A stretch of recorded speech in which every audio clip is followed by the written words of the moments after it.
Cambiamos la diapositiva, de favor. Ok, seguimos entonces. Muy buenas tardes a todos nuevamente. Daremos seguimiento entonces a nuestro tema de neuroinfecciones que quedamos en el video anterior. Ahora comenzaremos entonces con la etiología de las neuroinfecciones, en específico de las encefalitis. Hace rato comenté yo en la grabación también que virus herpes es nuestro principal enemigo a buscar. Y digo nuestro principal enemigo a buscar porque significa que es el único virus de interés para nosotros porque es el único susceptible de tratamiento. Desde luego VIH también es otro de los que podemos detectar que nos pueden dar, pero son menos prevalentes las neuroinfecciones francas por virus VIH. En este caso, virus herpes, insisto mucho, la realización de una tomografía, de un electroencefalograma que nos hable de datos de frontalización o de afectación del lóbulo temporal, son los que nos van a dar como una orientación a pensar en esta etiología. Desde luego recordar que a veces podemos encontrar, no siempre, antecedentes de una infección de vías respiratorias o bien algún juego labial, y la teoría de que llega a través de el nervio trigémino o que pueda tener ese tropismo principalmente hacia este área del tejido cerebral es lo que nos hará sospechar en virus herpes. El hecho precisamente de los casos en menores de 20 años, generalmente entonces esta infección o lesiones herpéticas que podemos encontrar que nos pudieran hablar de una reactivación. Y desde luego lo que hemos comentado acerca de lo que es la enfermedad de varicela, que puede ser uno de los antecedentes a considerar.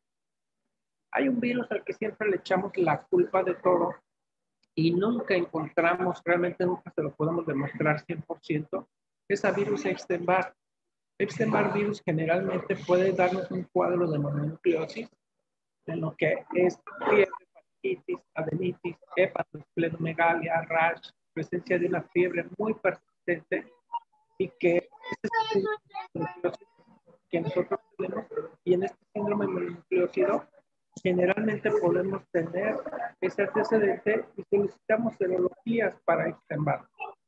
Sin embargo, Epstein-Barr, recuerden que no basta que yo solicite lo que es unos anticuerpos heterófilos, que generalmente son una de las pruebas que puedo hacer en mayores de 5 años, los anticuerpos heterófilos, o bien que pueda tener la oportunidad de hacer una verdadera serología, donde voy en búsqueda de los anticuerpos contra el antígeno de la cápside, el BCA, virus, el antígeno del virus de cápside, IgM. Esto tengo que solicitarlo y solicitar también un antígeno temprano y un antígeno nuclear, el EA y el EBNA.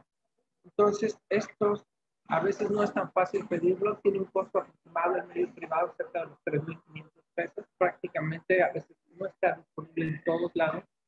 Y uno de los bemoles es que aunque tú lo diagnostiques, no tienes una manera de dar un tratamiento y a fin de cuentas es solamente como algo epidemiológico que te va a ayudar a que tú sepas que fue la etiología, pero no vas a cambiar en nada el pronóstico, porque al final de cuentas es solamente un diagnóstico epidemiológico. Pasamos a la que sigue, de favor. Existen otros virus como el herpes virus tipo 6, que es generalmente en los pacientes inmunocomprometidos y generalmente en pacientes post-trasplantados que nos puede dar esta entidad. Obviamente recordemos que todos los virus herpes que los podemos clasificar en alfa, beta y gamma, o en tipo 1, 2, 3, 4, 5, 6, 7 y 8, generalmente esto va de acuerdo a características, vamos a decir, estructurales, para clasificarlos del 1 al 8, y podemos tener de acuerdo a el grupo en cuanto a su tamaño. Estas son situaciones que realmente para nosotros saber solamente que el tipo 6 es el que generalmente podemos encontrar en los trasplantados. Los enterovirus, desde luego, que hablé yo, que son los más prevalentes en la etapa pediátrica, se ha reportado virus influenza ocasionando también una encefalitis, Y hemos tenido también lo que son los adenovirus respiratorios, principalmente el 1, 3, 5, 6 y 7. Son los más frecuentes estos, aunque se han reportado también el 11, 12 y 32, pero los frecuentes es el 1, 3, 5, 6 o 7. El virus de hepatitis B también pudiera ser uno de los que se ha reportado como causante de encefalitis. Ahora que hemos tenido reaparición de este padecimiento infeccioso, contagioso en México, por supuesto también puede estar presente. Los arbovirus, que cuando ustedes escuchen hablar, los arbovirus generalmente vamos a decir que son todas aquellas infecciones virales que son ocasionadas, o que son ocasionadas, vamos a decirlo, a través de un vector. Es decir, dengue, por ejemplo, es un arbovirus. ¿Por qué? Porque es transmitido por un vector. ¿Por cuál? Por el mosquito. ¿Sí? Y esto pues, nos pueden dar también, recordemos, una etiología bacteriana, fúngica, y podemos tener algunas bacterias atípicas, como pueden ser también los micoplasmas o parásitos. También Plasmodium nos puede dar una infección de este tipo, y las amibas de vida libre como la Ehlera fauleri. ¿Sí? Pasamos a la que sigue. Entonces, dentro de las manifestaciones clínicas que tenemos, va a ser lo siguiente. Podemos tener cambios en el comportamiento que puede estar fluctuante, que es lo que yo les decía, perder esa inhibición que podemos llegar a tener. Y repito mucho, yo recuerdo los pacientes en las visitas que te empiezan a decir, oye, tú me gustas mucho, oye, ¿quieres salir conmigo?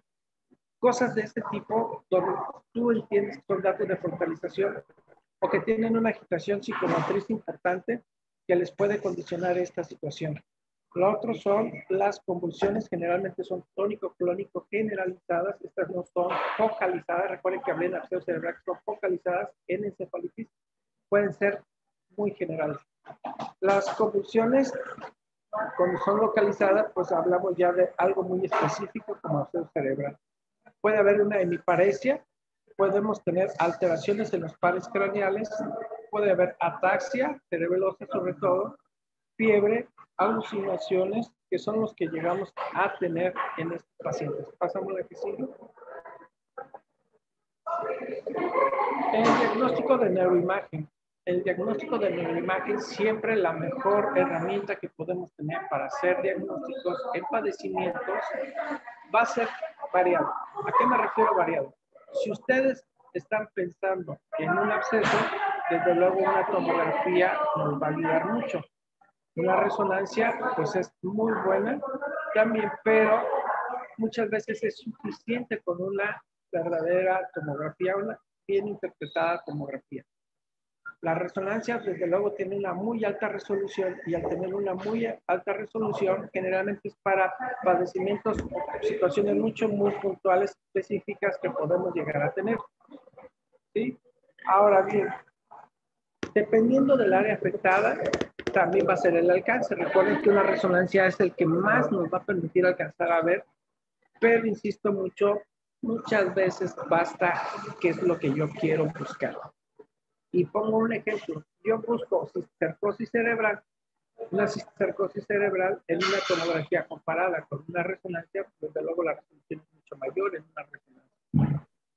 Pero si yo lo que voy buscando son calcificaciones, por ejemplo, y en estas calcificaciones que yo voy buscando son como, por ejemplo, en lo que es en una infección por citomegalovirus, pues entonces sé que la tomografía es más que suficiente y no necesito una resonancia. Cuando yo voy buscando lesiones por virus herpes, sobre todo herpes 6 en los post-trasplantados, recordemos que el lóbulo temporal es el más afectado en su región subependimaria.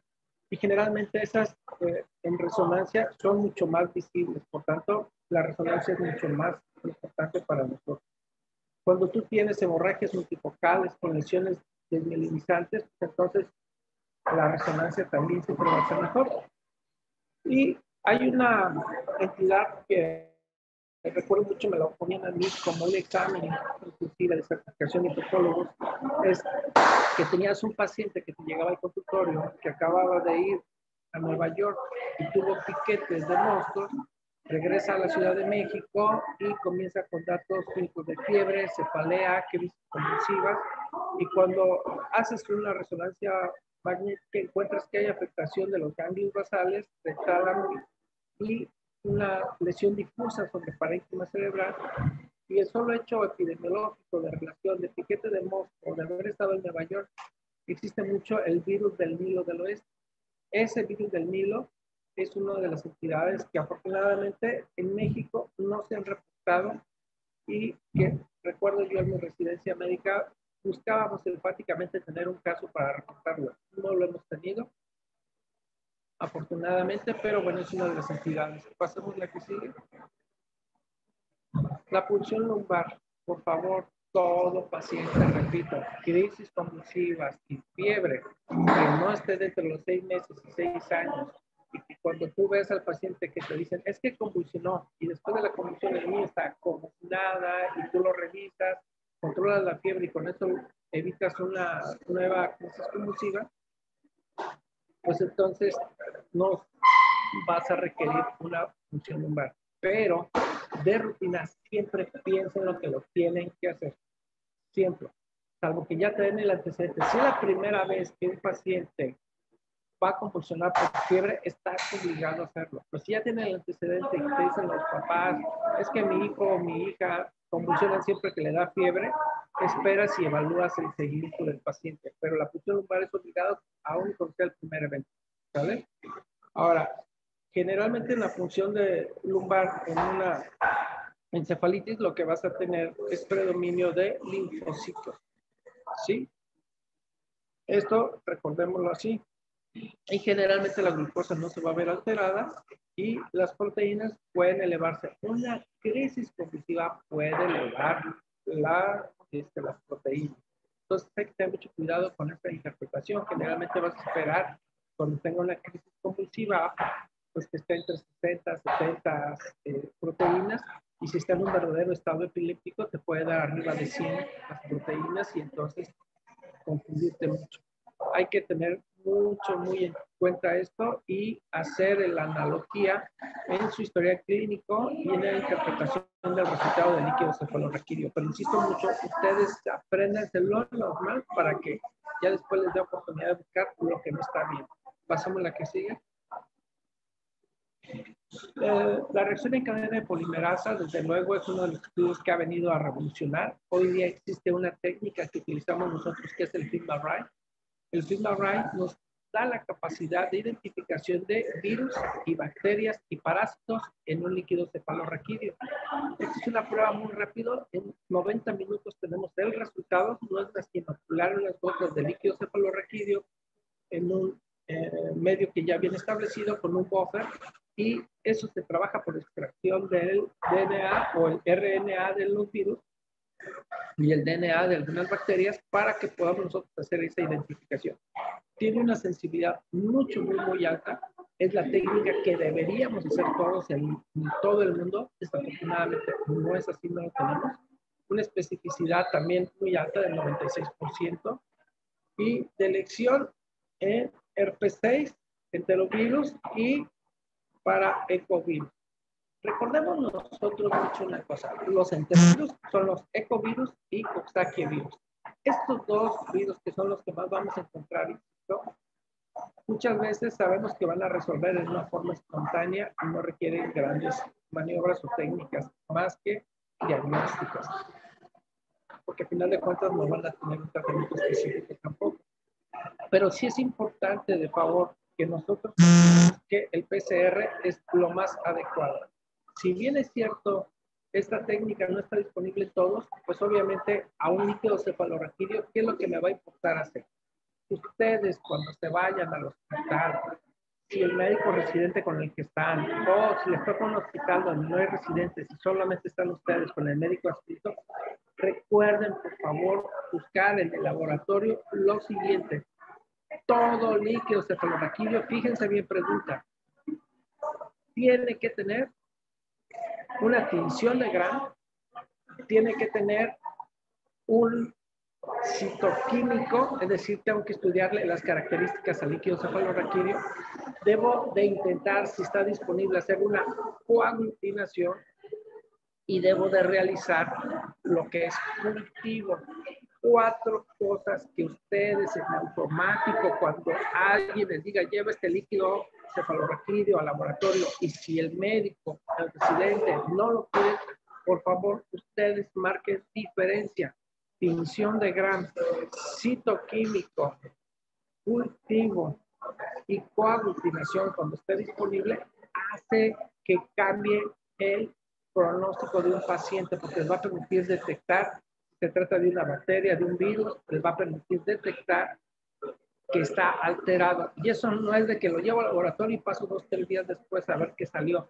La tinción de Gram no te lleva más de 3 minutos. Entonces es insistir, máximo en 1 hora yo debo saber si tengo formas bacterianas. Si tengo una combinación, voy a saber si es un agente capsulado como neumococo, como si tengo una E. coli, si tengo una hemófilos influenza. Entonces esto me va a orientar en mi tratamiento. Por favor, no lo olviden. Lo voy a preguntar seguramente en algún examen, por favor. Ojo. Pasamos a la que sigue.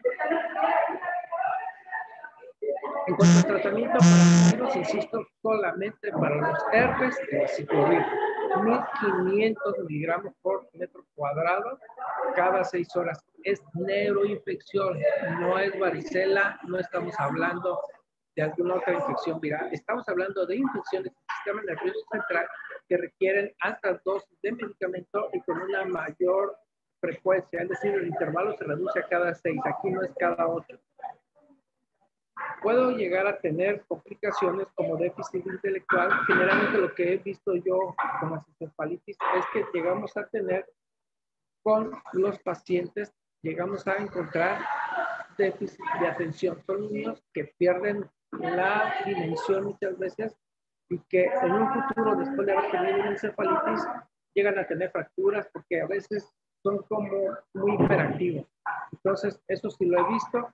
Generalmente resuelven la mayoría, cerca del 95% resuelven, casi 100%, solamente les queda como un tercio de ellos con déficit de atención y hay quienes sí quedan con secuelas. Me ha tocado ver encefalitis que quedan con una ataxia cerebelosa de forma importante, inclusive 3 años después de su seguimiento. Pasamos a la que sigue. Meningitis. La que sigue, por favor. Voy a ir un poco más rápido. Recordemos entonces que aquí ocurre precisamente por una colonización principalmente de las mucosas, que esto puede irse hacia al sistema circulatorio y desarrollarme una verdadera bacteremia.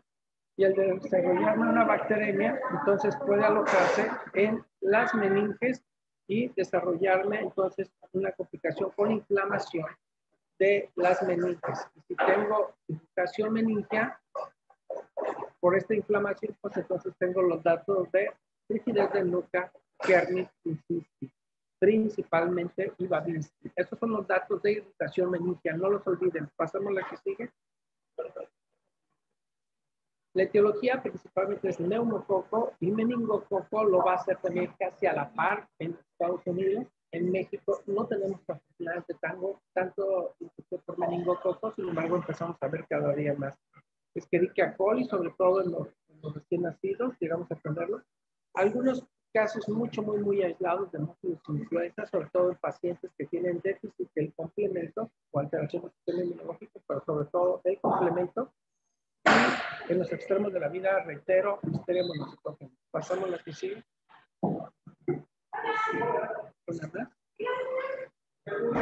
Bueno, entonces recordemos que aquí, ¿qué es lo que voy a tener?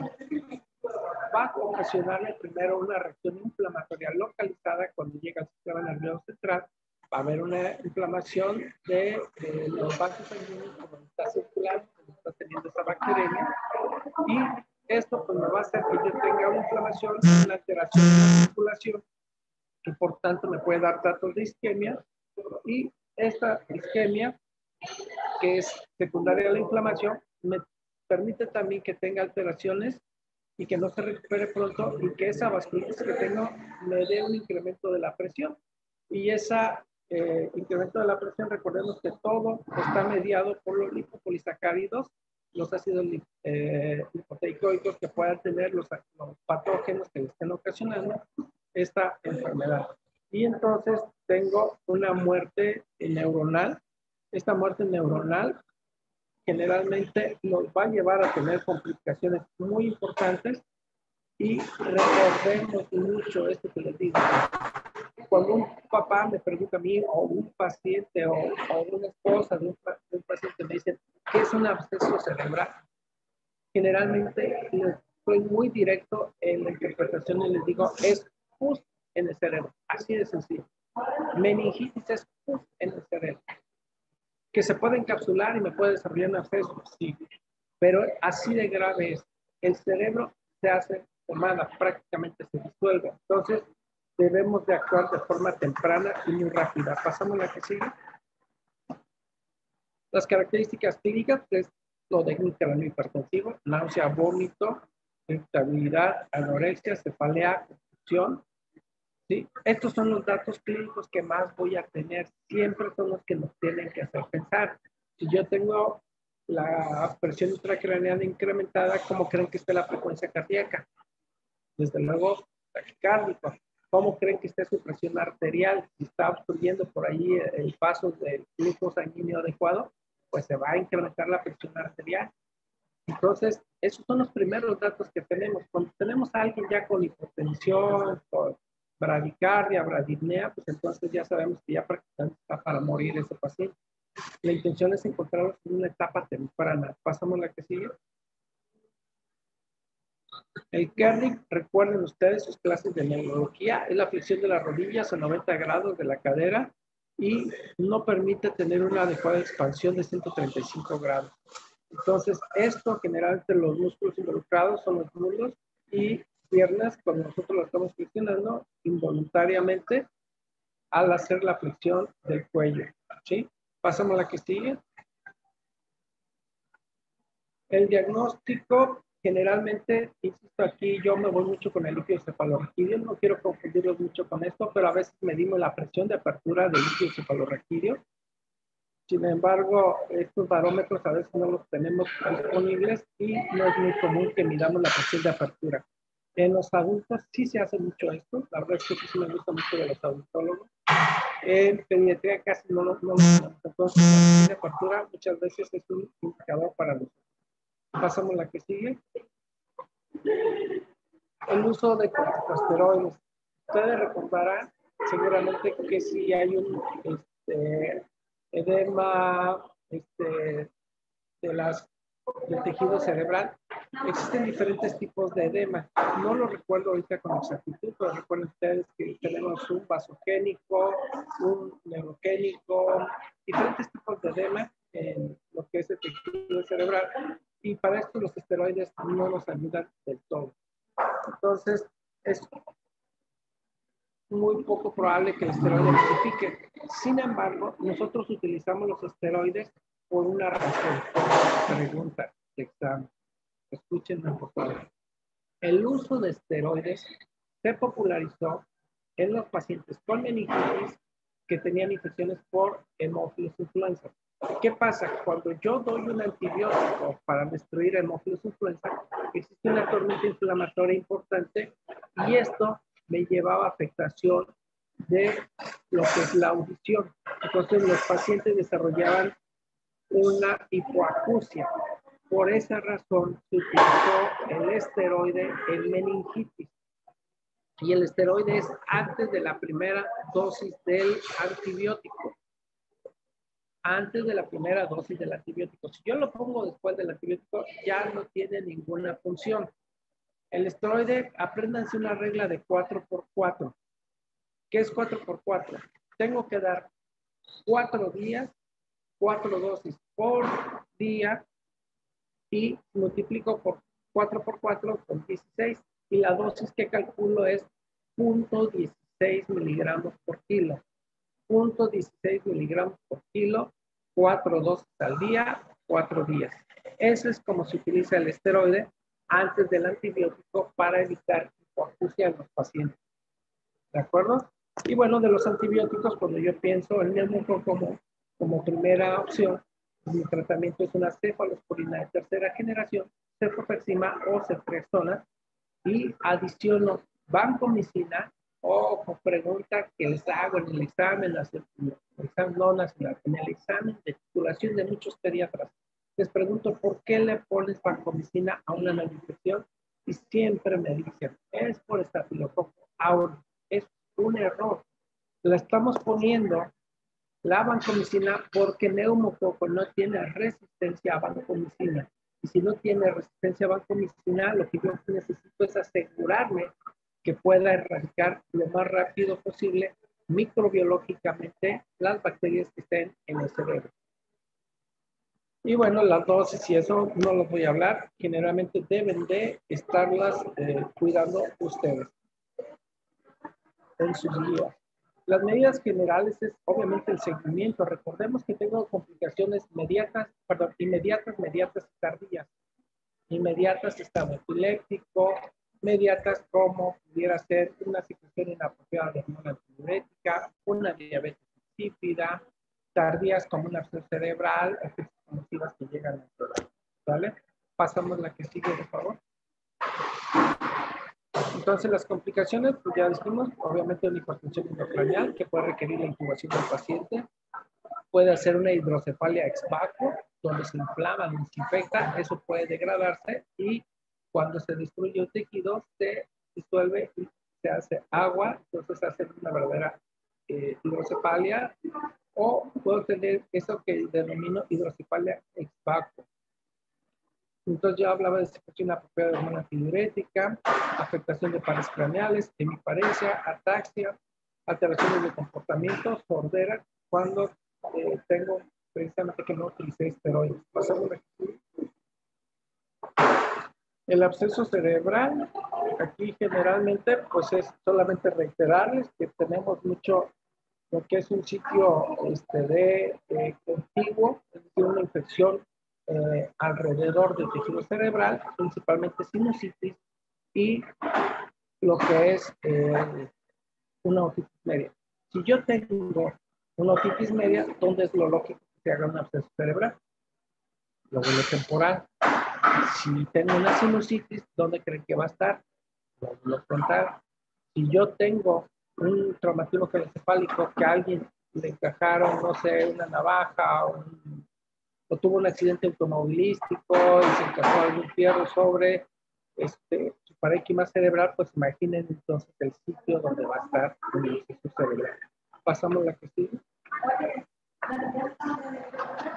Existen diferentes etapas del absceso cerebral, lo que llamamos cerebritis temprana, que dura de 1 a 3 días, una cerebritis tardía, que va entre los 4 y los 9 días, y después tengo la formación de una cápsula temprana entre los 10 y los 13 días, y una cápsula tardía en más de 14 días. Seguramente recordarán sus clases de neurología, porque allí seguro que lo vieron. Entonces, no olviden, cerebritis temprana para los exámenes es de 1 a 3 días, la tardía de los 4 y los 9, y la cápsula temprana de 10 a 13 días. Y a posterior a esto, la cápsula tardía. Pasamos a la. Aquí está que voy a encontrar en una cerebritis temprana.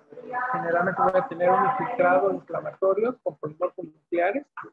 Voy a tener un edema rodeando la lesión. Esta no se observa en la tomografía. Recuerdan que yo dije que hay etapas en las que la tomografía es muy buena, pero necesitamos una verdadera resonancia para poder encontrar en etapas tempranas. Una cerebritis tardía. El centro de lesión va a estar necrótico con macrófagos y fibroblastos en la periferia. La capsular temprana, aquí ya la podemos empezar a ver en la tomografía y sabemos que es un absceso precoz, formación de la cápsula de colágeno por fibroblastos, y ya se empieza a ver el reforzamiento que hablamos, y un absceso maduro, pues ya cuando está verdaderamente bien desarrollada, una reacción glótica en margen extremo de la cápsula de un absceso. Pasamos a la que sigue. Las complicaciones inmediatas, pues es obviamente la muerte, ¿sí? Y además los abscesos cerebrales pueden romperse el sistema ventricular y darnos una ventriculitis. Esto pues realmente pues complica mucho más todavía la situación. Entonces, nunca lo olviden. Pasamos la que sigue. Entonces sabemos que estas infecciones craneales directas por inoculación pues son muy graves. Nunca debemos de perder de vista toda la evolución de un paciente. Por favor, recuerden que son padecimientos subagudos crónicos, tienen un historial largo y siempre la pericia del médico, la sospecha de nosotros es lo que va a hacer que cambie el rumbo de la vida de un paciente. Pasamos a la que sigue. Obviamente de los agentes etiológicos hemos hablado mucho de ellos, seguimos pensando. Sin embargo, recuerden que en artrosis cerebral aquí se suman a los que hemos hablado los agentes anaerobios. Y dentro de los anaerobios, los de la boca, bacteroides, peptoestreptococos, bacterios, Veillonella, Propionobacterium, Prevotella y Actinomyces. Son de los agentes que más vamos a encontrar también ahí. Por eso, si alguien empieza a reflexionar, neumococo, hemófilos influenza, que me pueden dar una otitis media, una sinusitis, que puede ser también por estos agentes etiológicos más anaerobios, pues entonces si yo pienso en neumococo, hemófilos no notificables, que me están causando un acceso o pus en el cerebro, pues desde luego cefalosporina en tercera generación sería una de mis primeras opciones. Y si considero que voy a tener lo que es un agente anaerobio participando, pues tengo que sumar un antibiótico que tenga cobertura para anaerobio. Y entonces, ¿cuál antibacteriano podemos utilizar para los agentes anaerobios? En este caso, el sistema nervioso central. La respuesta es metronidazol, porque tiene buena penetración. Clindamicina no penetra bien el sistema nervioso central. Es un error querer utilizar clindamicina para agentes anaerobios en el sistema nervioso central. Entonces, muchas veces para una absceso cerebral, la primera opción es cefotaxima más metronidazol o ceftriaxona más metronidazol. Pasamos a la que sigue. Vean aquí los signos y síntomas que podemos encontrar con ácido cerebral, dolor de cabeza, vean como no está en el 100% de los casos, la fiebre, vómito, las conductivas, cambios del estado de alerta, tener un déficit focal, tener papiledema. Esto es bien importante, por favor, doctores, usen su oftalmoscopio siempre que sospechen una neuroinfección. Recuerden que la ventana al cerebro son los ojos. Hagan fondo de ojo. Yo tengo incremento de la presión intracraneana, el nervio óptico va a sufrir y por tanto se hace un papiledema. ¿Sí? Busquen los signos meningios y las hemiparencias. Pasamos a la que sigue. Los diagnósticos, vean ustedes ahí, creo que son más que elocuentes los aspectos que podemos tener. ¿Sí? Pasamos a la que sigue. Siempre, siempre recuerden, al igual que en piel y tejidos blandos, los abscesos drenados se curan. Abscesos que no se drenan no nos va a limpiar un antibiótico. Entonces, siempre el apoyo del neurocirujano para el drenaje de un absceso es mucho, muy importante y le cambia el pronóstico de vida a un paciente. Pasamos a la que sigue. Bueno, con esto terminamos este tema. Quisiera saber si hubiera 2 o 3 preguntas de parte de ustedes, quieran hacerlas. Va a quedar grabado. Yo les pido de favor que todo lo que ustedes pregunten siempre va a aportar. No sé si alguien tuviese alguna pregunta.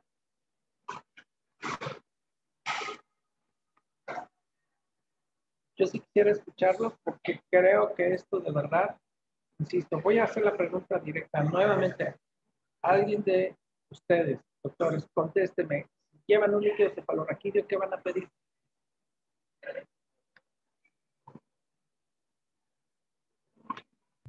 Tinción de Gram, el citoquímico. Te dicen, lleva este líquido cefalorraquídeo al laboratorio. ¿Qué te vas a asegurar que lleve solicitado?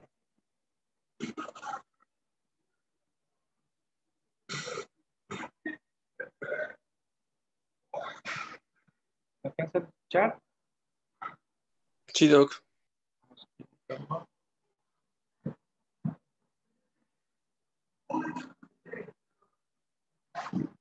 Johan, ¿me alcanzas a escuchar ahí? Creo que no. A ver. ¿Me alcanza a escuchar Pedro Gaspar Rogel?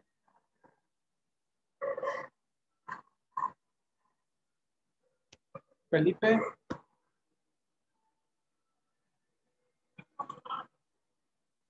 Eliud. Sí, doctor. Se pide tinción Gram, prueba citoquímica, cultivo y coaglutinación. Pero bueno, en caso de que no, ¿Sí me escuchó? he terminado aquí el tema. Espero de verdad que les siembre a ustedes ahorita con esto mucho la espinita de poder realizar esto. No alcanzo a escuchar, yo no sé, a ver qué es lo que pasaría aquí con el sonido. A ver ahí. No alcanzo a escuchar, pero sí me gustaría. Doctor, A ver.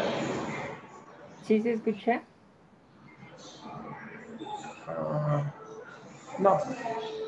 Bueno, con esto terminamos, de favor. Cerramos, Vivian, la grabación, de favor.